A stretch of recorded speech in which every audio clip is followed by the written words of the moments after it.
हाँ फ्रेंड्स, आइए इस वीडियो में कुछ प्रीवियस क्वेश्चन गेट के सॉल्व करते हैं।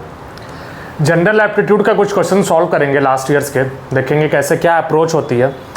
कुछ भी इस वीडियो में मेरा अप्रोच ये है कि कुछ भी आपको रटने की ज़रूरत नहीं है, सिर्फ अपना दिमाग लगाना है। 10th क्लास तक की अगर आपने मैथ्स पढ़ रखा है, कुछ भी और कुछ करने की ज़रूरत नहीं है, सिर्फ अपना देखते हैं कैसे अपना दिमाग यूज़ करते हैं। ठीक है, ज़्यादा कोई रटने ट्रिक व्रिक के अंदर नहीं जाना है। जो पूछा है क्वेश्चन में उसी के अकॉर्डिंग देखिए कि अप्रोच कैसी है। ठीक है, ये पूछा गया 2021 में सेट 1 2 मार्क्स का क्वेश्चन पूछा गया है। प्रोबेबिलिटी का क्वेश्चन है, जनरल एप्टीट्यूड में पूछा गया था गेट में 2021 में।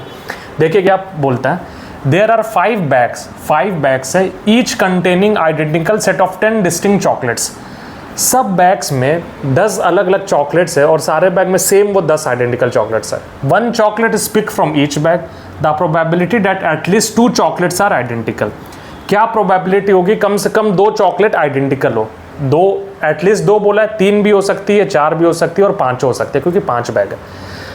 आपको कुछ नहीं आता या हमें कुछ नहीं आता, मुझे भी कुछ नहीं आता, कैसे अप्रोच रहेगा क्वेश्चन सॉल्व करने का ये सीखेंगे हम इस वीडियो में। ठीक है, 5 बैग है, 1 2 3 4 5 बैग हो गए। क्या बोलते हैं, each containing identical set of 10 distinct chocolates, मतलब 1 2 3 4 5 डॉट डॉट डॉट 10 तक डिस्टिंक्ट चॉकलेट्स है, लेकिन सारे के आइडेंटिकल सेट हैं सारे बैग में। यहाँ भी 1 2 3 4 5 6 डॉट डॉट 10 होगा, यहाँ भी 1 2 3 4 5 डॉट डॉट डॉट 10 होगा। वो सेम चॉकलेट सब बैग में होगी, लेकिन हर बैग में 10 चॉकलेट डिफरेंट होगी। यहाँ पे भी 1 2 3 4 5 डॉट डॉट 10 चॉकलेट डिफरेंट होगी, लेकिन सारी आइडेंटिकल सेट होगा 1 2 3 4 5 डॉट डॉट 10 तक। सारे बैग्स में अलग अलग 10 चॉकलेट हैं। ठीक है, अब क्या बोलता है, 1 chocolate is pick from each bag, सारे बैग से एक एक चॉकलेट पिक करता है। अप्रोच देखिए कैसे क्वेश्चन सॉल्व होगा। कुछ प्रोबेबिलिटी आपको नहीं पता है, समझे नहीं आता कैसे सॉल्व करेंगे क्वेश्चन आएगा तो। 1 chocolate is pick from each bag, the probability of that at least 2 chocolates are identical. कम से कम 2 आइडेंटिकल हो, इस 5 में से कम 2 आइडेंटिकल हो। कम से कम 2 आइडेंटिकल का मतलब 2 भी हो सकता है, 3 भी आइडेंटिकल हो सकती है, 4 आइडेंटिकल हो सकती है, 5 भी आइडेंटिकल हो सकते हैं। इस केस में आपको 3-4 केस लेने पड़ेंगे, लेकिन अगर आप अपोजिट अप्रोच करेंगे, ठीक है, इसमें पूछा कम से कम 2 चॉकलेट आइडेंटिकल होने में, आप ये निकालिए कि कोई भी चॉकलेट आइडेंटिकल नहीं है, उसको 1 में से माइनस कर देंगे, हमारा आंसर आ जाएगा। Let no 2 chocolates are identical, कोई भी 2 चॉकलेट आइडेंटिकल नहीं है। यहां से एक चॉकलेट निकालने की प्रोबेबिलिटी कितनी है, 10 चॉकलेट है, फेवरेबल आउटकम कोई भी हो सकता है अपॉन टोटल आउटकम 10। अब जो यहां से निकल गई वो यहां से नहीं निकलेगा, तो यहां पे ऑप्शन कितना बचा, सिर्फ 9 बचा 10 में से। ठीक है, अब यहां से एक निकल गई, यहां से सारी हमें डिफरेंट निकालनी है। ठीक है, इसके पास ऑप्शन कितना बचा, 8 बचा, 2 निकल चुकी है। इसके पास ऑप्शन कितना बचा, 7 बचा। इसके पास ऑप्शन कितना बचा, 6 बचा। ठीक है, ये क्या होगा, 10 कट जाएगा, 9 इंटू 7 9 8 जा 72 इंटू 7 6 जा 42 अपॉन 401000। ठीक है, इसकी वैल्यू आ जाएगी 0.3024। ऑप्शन क्या है, 0.2302, पहले ही ऑप्शन है, लेकिन ये गलत है। ये हमने ये निकाला है कि कोई भी 2 चॉकलेट आइडेंटिकल नहीं है। इसने क्या पूछा, ये उल्टा पूछा, the probability that at least 2 chocolates are identical. तो हम जो आंसर निकला है वो 1 में से माइनस कर देंगे, 0.3024। इसका आंसर क्या आ जाएगा, 0.6976। कुछ भी कॉन्सेप्ट प्रोबेबिलिटी का नहीं पता आपको, जनरल दिमाग लगे। जनरल एप्टीट्यूड का मतलब ही होता है कि आपकी कितनी जनरल कैपेबिलिटी आपके पास कितनी है। ठीक है, इजी था, समझना था, अप्रोच लगाना था। आइए और क्वेश्चन सॉल्व करते हैं। मेरे पास ये प्रीवियस ईयर गेट की बुक है जनरल एप्टीट्यूड की, इसी में से आज क्वेश्चन डिफरेंट सॉल्व करेंगे। मैं रब करूँगा, उसके बाद आपको अगर लेट हो रहा होगा तो आप वीडियो आगे बढ़ा लेना, रब करके नया क्वेश्चन लिखूंगा, वीडियो लंबा हो जाएगा। मैं ये रब करता हूँ, आप नोट कर लीजिए, नोट करना तो।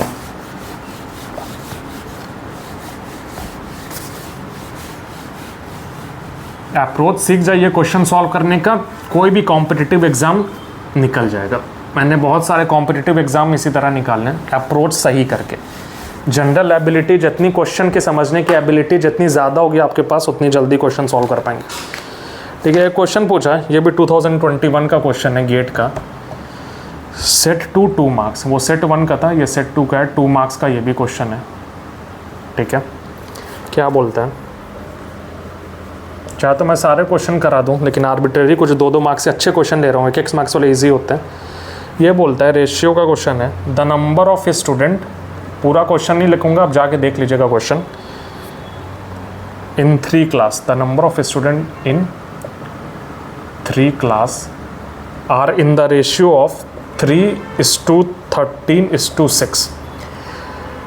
स्टूडेंट है 3 क्लास में इस रेशियो में। If 18 students are added to each class, if 18 students are added to each class में 18 स्टूडेंट ऐड करते हैं, ठीक है। Then the final ratio changes, then final ratio becomes 15:35:21, 15:35:21. Find the total number of student in the beginning. Find total number of student in beginning. पहले कितने student थे, बिना add किए हुए पहले कितने टोटल स्टूडेंट थे, ठीक है। ऑप्शन लिख लेते हैं, ए 22, बी 66, सी 88 या डी 110, ठीक है। सेम अप्रोच वही रख जो मैंने बताया, समझिए कुछ नहीं आता आपको, कुछ रेशियो से कुछ नहीं पता, ठीक है। जो कि क्वेश्चन होता है वहीं से, the number of students in 3 class are in the ratio of 3:13:6। मान लीजिए 3 क्लास है, ए बी सी, इसमें इसमें 3x है, इसमें 13x है, इसमें 6x है, ठीक है। ये नंबर ऑफ स्टूडेंट है। क्या बोलता है, if 18 students are added to each class, तो ये 18 जब ऐड होगा तो ये 3x + 18 हो जाएगा, ये 13x + 18 हो जाएगा, ये 6x + 18 हो जाएगा। फिर बोलता है रेशियो बिकम्स 15:35:21। ऐड करने के बाद ये रेशियो बन जाता है। तो कोई 2 पकड़ लेते हैं हम, ए में ले लेते हैं 3x + 18 divided by 13x + 18 is equal to 15/35। A:2B का निकाल लेते हैं, 2 हमें पता है, 5 3 = 15, 5 7 = 35, क्रॉस मल्टीप्लाई कर दीजिए। बस 10th क्लास की बेसिक मैथ आनी चाहिए, ये तुरंत हो जाएगा, 1 मिनट में मैं सॉल्व कर सकता हूँ। 7 3 = 21x + 7 × 18 is equal to 39x + 3 × 18। 21 को इधर ले जाइए और 18 × 3 को इधर, 18 कॉमन लीजिए, 7 - 3 × 4 बचेगा और यहाँ 18x बचेगा। 18 कर दिया, x = 4, x की वैल्यू 4 आ गई, जहाँ जो हमने एज्यूम किया था। फिर बोलता find the total number of student in the beginning में टोटल कितने थे, 13 + 3 16 6 22x थे, इनको ऐड कर दीजिएगा, 22x आ गया। अब यही x की वैल्यू हम निकाल चुके हैं, इसको x को इंटू कर दिए, 22 × 4, 88 आंसर होगा। कंसेप्ट क्लियर है, कोई फॉर्मूला नहीं पता है फिर भी आंसर निकल रहे, कैसे, अप्रोच से। 2 मार्क्स का क्वेश्चन अभी रिसेंटली पूछा गया 2021 में जनरल एप्टीट्यूड के, ठीक है, नोट कर लीजिए। नेक्स्ट मैं रब करता हूँ और दूसरा क्वेश्चन निकालते हैं। आप तब तक वीडियो को आगे बढ़ा लीजिएगा, जब देखिएगा तो टाइम वेस्ट होगा आपका।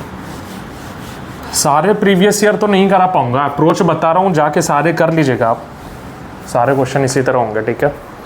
बेसिक चीज़ बस पता होनी चाहिए। और कुछ अच्छे क्वेश्चन मैंने ले रखे हैं, ठीक है। 2015 में क्वेश्चन पूछा गया,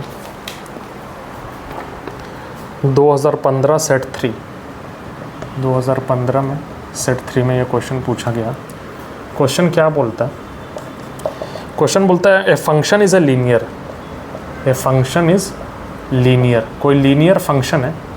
फिर बोलता है and has a value of 29 at x = -2, and has a value 29 at x = -2 and 39 at x = 3.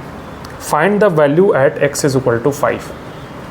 Find the value at x = 5. इतने छोटे छोटे इतने इजी से क्वेश्चन पूछ रहा है।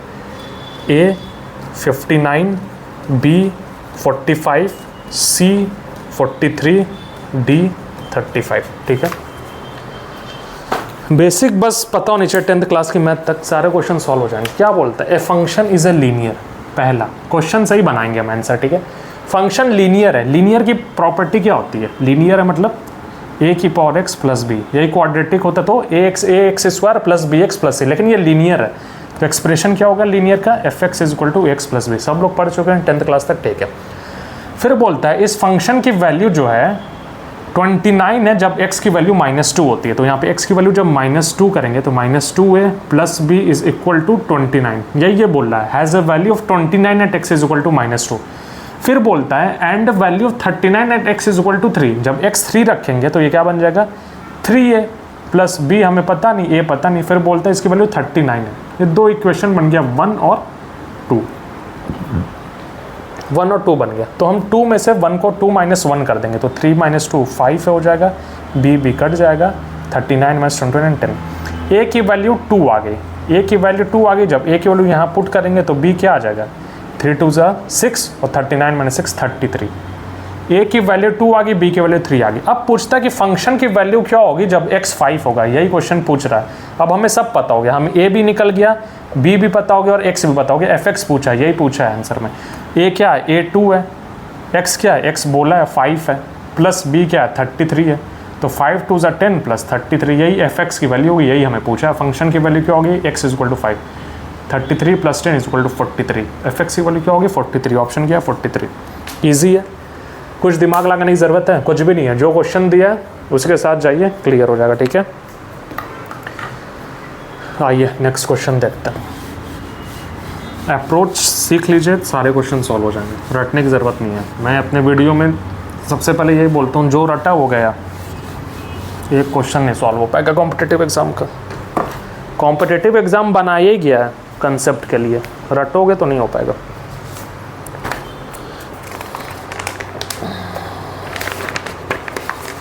ये भी एक बहुत अच्छा क्वेश्चन लगा मुझे, ये क्वेश्चन मैं कराना चाह रहा था। ये पूछा गया है 2013 में, ये भी 2 मार्क्स का क्वेश्चन है, 2 मार्क्स वेटेज है इसका, ठीक है। क्वेश्चन क्या है, क्वेश्चन एक बस बोल रहा है find the sum of expression, find the sum of expression, ठीक है। एक एक्सप्रेशन दिया उसका सम निकालना है, ठीक है। 1/√1 plus √2 plus 1/√2 plus √3 plus 1/√3 plus √4, ऐसा ही करते करते करते 1/√80 प्लस √81, ये एक एक्सप्रेशन दिया हुआ है, ठीक है। पूछा इसका सम क्या होगा, ए क्या है 7, B 8, C 9 या D 10। अब पूछो इसमें कुछ रटने, कुछ कॉन्सेप्ट, कुछ फॉर्मूले की ज़रूरत है? क्वेश्चन ही इतना सिंपल, मतलब क्वेश्चन ही कह रहा है सम बताओ, सम तो फर्स्ट सेकंड नर्सरी में पढ़ते होगे। एक एक्सप्रेशन दिया उसका सम बताना ऐड करके। अब ऐसा क्वेश्चन दे के घबराना नहीं है, ठीक है। जब तक नीचे है तो आपको प्रॉब्लम है डिनोमिनेटर में, किसी तरह ये दिमाग लगाओ कि डिनोमिनेटर को ख़त्म करके सारी वैल्यूज़ ऊपर लें, तभी आप सम कर पाओगे, नहीं तो बहुत प्रॉब्लम होगी सॉल्व करने में।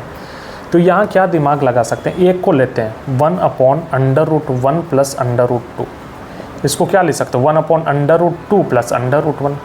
अब क्या काम करो, अगर एलिमिनेट करना है तो इसको a माइनस बी का फॉर्मूला बनाओ, √2 माइनस √1 से इंटू कर दिया, √2 माइनस √1 से डिवाइड कर दिया, ठीक है। ये तो क्या बन जाएगा a plus b a minus b, तो ये एक्सप्रेशन क्या बन गया, ऊपर तो वही रहेगा √2 माइनस √1, ये बन गया a square minus b square, मतलब 2 का स्क्वायर माइनस 1 का स्क्वायर, तो ये बन गया √2 माइनस √1/1।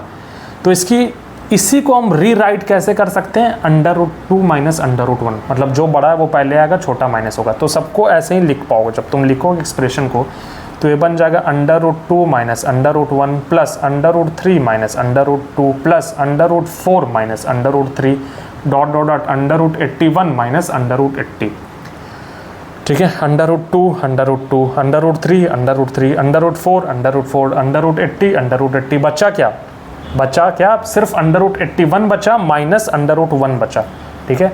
√81 क्या होता है, √81 बचा माइनस √1 बचा, सिर्फ 2 ही वैल्यू बची। √81 होता है 9 और √1 होता है 1, तो 9 - 1 इज इक्वल टू 8, आंसर क्या आ जाएगा 8, ठीक है। अप्रोच समझो कैसे सॉल्व होगा, कुछ रटने की ज़रूरत नहीं है, जितना दिमाग यूज़ कर पाओगे अपना उतना दिमाग यूज़ करो, कॉम्पिटिटिव एग्जाम में आपका दिमाग चेक करता है।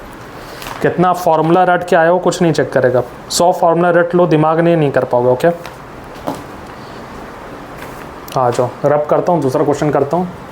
वीडियो आगे बढ़ा लेना अगर क्वेश्चन लिखने में ज़्यादा टाइम लग रहा है तो।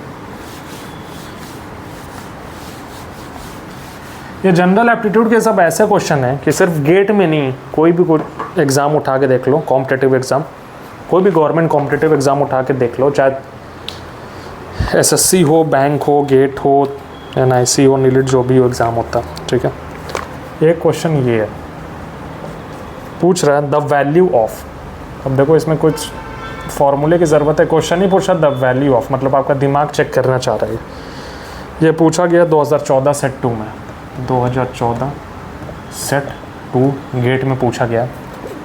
एक एक्सप्रेशन दिया, उसकी वैल्यू पूछा, अंडर रूट में 12 प्लस अंडर रूट में 12 प्लस अंडर रूट में 12 प्लस अंडर रूट में 12, पूछा इसकी वैल्यू बताओ। ए 3.464, बी 3.932, सी 4.000 या डी 4.444। ऐसा ऑप्शन और ऐसा क्वेश्चन दिया है कि लोग सोचेंगे इसको स्किप करके आगे निकल जाओ, लेकिन इससे इजी क्वेश्चन हो ही नहीं सकता, ठीक है।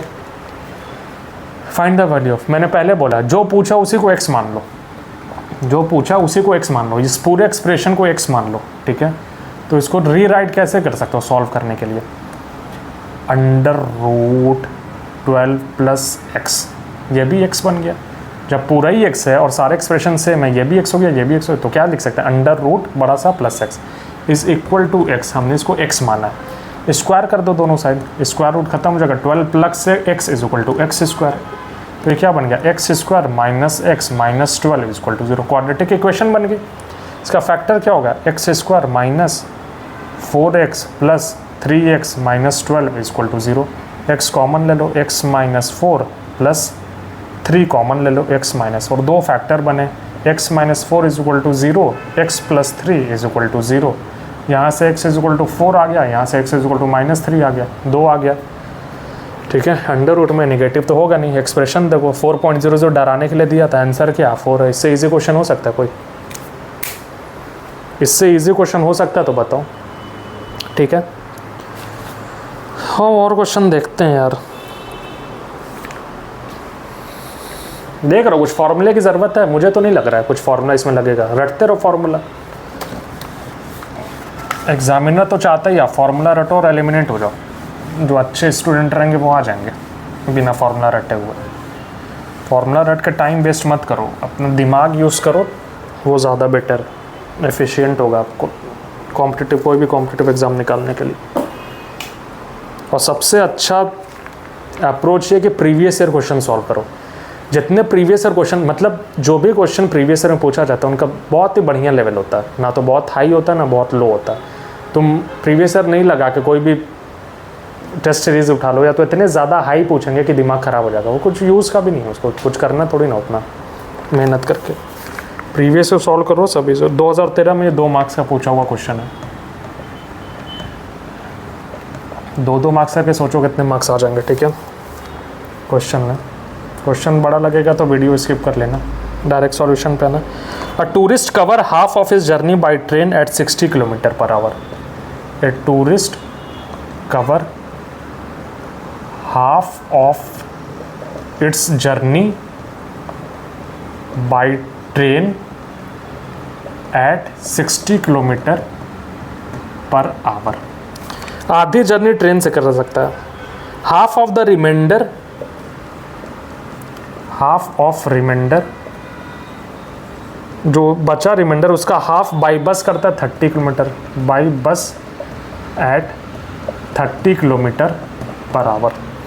फिर बोलता है and the rest by cycle at, and rest जितनी भी डिस्टेंस बची, rest by cycle at 10 kilometre per hour. The average speed of tourist, the average speed पूछा, द एवरेज स्पीड क्या हुई पूरी जर्नी में, उसकी एवरेज स्पीड क्या। पहला ऑप्शन है 36, बी 30, सी 24 या डी 18, ठीक है। आइए सॉल्व करते हैं, कैसे सॉल्व होगा। ट्राई करिए आप लोग जो मैंने अप्रोच बताया, ठीक है। वीडियो पॉज करके भी ट्राई कर सकते हैं। कुछ नहीं पता आपको, ठीक है, 10th क्लास तक की मैथ पता है और कोई फार्मूला कुछ नहीं जानते आप, ब्लैंक चले गए एग्जाम देने, कैसे सॉल्व करोगे। The tourist cover half of its journey by train at 60 metre. कोई जर्नी है, अप्रोच देखो, डी डिस्टेंस की कोई जर्नी, यहाँ से यहाँ तक पूरा डी है। बोलता है d/2 जो है इसका half of the journey cover करता है ट्रेन से 60 किलोमीटर पर आवर। अब जो रिमेनिंग बची d/2 बची, उसमें से भी हाफ ऑफ द रिमाइंडर, उसकी भी हाफ, मतलब d/2 का हाफ d/4, हाफ का भी हाफ कर किससे करता है, बस से करता है 30 किलोमीटर पर आवर। और रेस्ट जो बचा d/4 वो साइकिल से करता है, वो क्या होता है 10 किलोमीटर पर आवर। कुछ एवरेज स्पीड क्या होगी, एवरेज स्पीड क्या होती है, एवरेज किसी भी क्या होता है, total distance upon total time, total distance upon total time, ये होगा एवरेज स्पीड। टोटल डिस्टेंस कितनी है, डी है, टोटल टाइम टी है, कैपिटल टी, ये क्या होगा t1 + t2 + t3, मतलब जो तीनों का टाइम होगा वही टोटल टाइम होगा। टोटल डिस्टेंस हमें पता है डी, हमने एज्यूम कर रखा है। अब हमें बस तीनों का टाइम निकालना है। तो टाइम क्या होता है, speed is equal to distance upon time, time is equal to distance upon speed, ठीक है। तो t1 क्या होगा, सबसे पहले इसने किया t1 इज इक्वल टू, इसकी डिस्टेंस क्या थी d/2, इसकी स्पीड कितनी है 60, तो t1 कितना निकल गया d/120 आवर्स। t2 क्या होगा, उसकी डिस्टेंस कितनी थी जिसने ये बस से ट्रैवल किया था, d/4 थी, स्पीड कितनी थी 30, t2 भी आ गया d/120 घंटा। t3 क्या होगा, डिस्टेंस कितनी थी d/4, स्पीड कितनी थी 10, तो t3 क्या हो गया d/40। t1 t2 t3 निकाल लो d के टर्म्स में, एवरेज स्पीड आ जाएगा d/120 + d/120 + d/40, 120 LCM हो जाएगा, 1d 3 4 5d upon 120 total time आ गया, 5d अपॉन 120 टोटल टाइम आ गया। रब करता हूँ यहाँ पे, t1 t2 t3 को ऐड कर दिया मैंने, तीनों का टाइम ऐड कर दिया, तो टोटल एवरेज स्पीड क्या होगी, average speed is equal to total distance d था, टोटल टाइम आ गया 5d, 120 ऊपर चला जाएगा, d कट गया, 5 2 = 10, 5 4 = 20, एवरेज स्पीड क्या आ गया 24 किलोमीटर पर आवर। यही पूछा था आपसे, आंसर क्या होगा 24। ईजी था, कुछ भी नहीं पता था। Speed is equal to distance upon 10th class की मैथ पढ़े ना, उसी पे बेस्ड है, गेट में पूछ रहा है, इतना ईजी, ठीक है। तो रटने की ज़रूरत नहीं है, और भी हर टॉपिक पे कराऊंगा धीरे धीरे गेट के प्रीवियस क्वेश्चन। आपको एक अप्रोच बताया, चाहे तो पूरा क्वेश्चन सॉल्व कर सकता हूँ, वीडियो बहुत लंबी हो जाएगी, ठीक है। थोड़े थोड़े वीडियो में पढ़ाता रहूँगा, आप भी ट्राई करिए और अप्रोच सीख के सारे क्वेश्चन इसी तरह सॉल्व करिए, आंसर हो जाएगा, रटने की ज़रूरत नहीं है, ठीक है।